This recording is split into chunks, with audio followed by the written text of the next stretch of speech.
Assalamualaikum warahmatullahi wabarakatuh. Nah, ini adalah materi pertama dari kuliah administrasi sistem.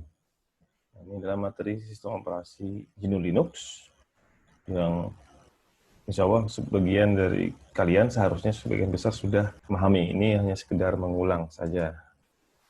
Nah, GNU Linux atau biasa kita sebut dengan Linux atau Linux, ini adalah sistem operasi yang dibuat pertama kali oleh Linus Torvalds tahun 91. Nah, saat itu dia masih mahasiswa. Saat itu dia merilis versi 0.02 yang hanya menjalankan Bash Shell dan GCC atau GNU C Compiler.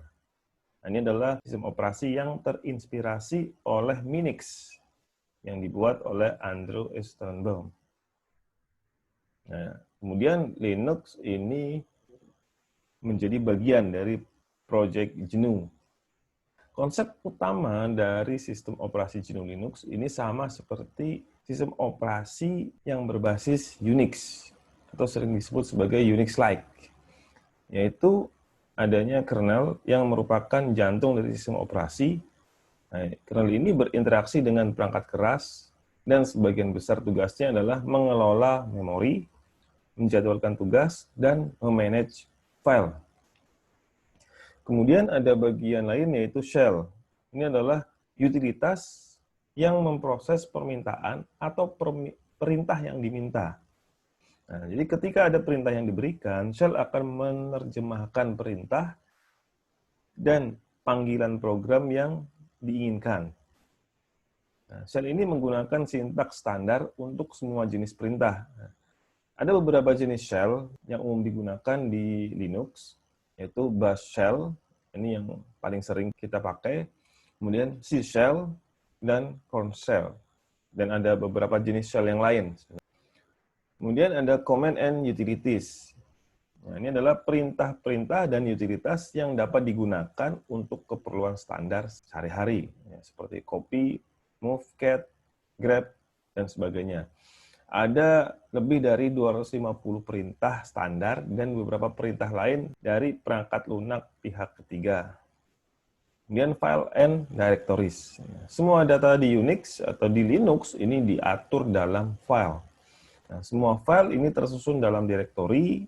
Direktori diatur dalam struktur pohon atau tree yang disebut dengan sistem berkas. Nah, pada sistem berbasis Unix terdapat istilah everything is file. Jadi semua konfigurasi itu ada di file. Nah, distribusi Linux atau distro Linux ini adalah merupakan sekumpulan paket software yang berisi kernel Linux, kumpulan software dari GNU, shell, compiler, dan editor. Ada juga beberapa software dari non-GNU seperti BSD dan X Windows. Nah, distro Linux ini dibuat oleh individu, ada juga yang dibuat oleh kelompok komunitas atau lembaga yang biasanya memiliki keunikan sendiri. Karena sifatnya yang free open source, maka distro Linux yang ada dibuat lagi kembali dalam bentuk distro turunannya. Karena license yang free open source tersebut, beberapa distro dikembangkan kembali menjadi distro-distro yang lain. Beberapa distro Linux, antara lain yang pertama ada distro yang disebut sebagai Slackware, Linux Slackware.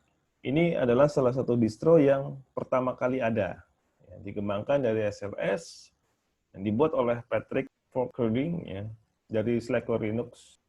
Nah, ini pertama kali rilis versi 1 pada tanggal 17 Juli 1993. Nah, ini berisi paket instalasi langsung dari kode sumber. Jadi instalasinya ini harus dikompil satu-satu, ya, walaupun sudah otomatis tapi tetap dalam bentuk compile, install. Nah, beberapa distro turunan dari Slackware ini ada antara lain ada Slack, Vector Linux, Zenworks, dan sebagainya. Kemudian distro Red Hat. Nah, ini rilisnya di tahun 95, dibuat oleh perusahaan yang bernama Red Hat. Nah, ini menggunakan manajemen perangkat lunak yang bernama RPM, yang dibuat sendiri oleh Red Hat, namanya Red Hat Package Manager. Versi komunitasnya sekarang bernama Fedora. Ini adalah beberapa distro turunannya, antara lain CentOS, kemudian Mandrake atau Mandriva, Linux OS, dan sebagainya. Kemudian distro Debian. Nah, ini pertama kali rilis tahun 96, dikembangkan oleh komunitas secara sukarela. Manajemen paket programnya menggunakan DPKG ya, yang berekstensi .deb. Nah, beberapa distro turunannya paling populer adalah Ubuntu, ya. Dan ada Knoppix, ada Sandros, dan sebagainya. Kemudian distro SUSE, ini rilis 94, dikembangkan oleh perusahaan yang bernama SUSE, ya, berasal dari Jerman. Versi komunitas dari distro SUSE adalah OpenSUSE, ini salah satu distro yang populer di asalnya, yaitu Jerman. Manajemen perangkat lunaknya menggunakan RPM dan SPM. Sekarang sudah mempunyai SUSE Package Manager. Kemudian ada Tool.js untuk melakukan instalasi dan konfigurasi software. Ini beberapa distro-distro inti ya. Dan sekarang beberapa mungkin distro turunannya lebih populer dibanding distro intinya. Nah, salah satu bagian yang penting saat menginstall Linux adalah merancang skema partisi. Walaupun di installer Linux itu menyediakan pembagian partisi secara otomatis, tapi kita juga bisa melakukan partisi secara manual, karena kebutuhannya seperti itu. Nah, yang paling mudah saat kita menginstall Linux adalah menggunakan partisi tunggal, jadi hanya satu partisi. Tapi Linux memungkinkan kita membagi file system ke beberapa partisi. Nah, beberapa pertimbangan saat menentukan skema partisi adalah yang pertama, jumlah ruang harddisk yang dipunya, kemudian ukuran sistem, berkaitan dengan untuk apa sistem tersebut kita buat, nantinya akan digunakan untuk apa. Kemudian bagaimana dan di mana atau kemana nanti sistem akan di-backup. Secara umum, untuk melakukan partisi, yang pertama, file system root harus lebih besar atau relatif besar dan cukup untuk menempatkan aplikasi dan sistem yang kita pakai. Kemudian memisahkan partisi kecil yang bernama boot, kemudian pisahkan var dengan ukuran yang cukup besar untuk menangani log, spools, dan mile. Kemudian pisahkan direktori TMP, ukurannya tentu saja tergantung aplikasi yang kita pakai.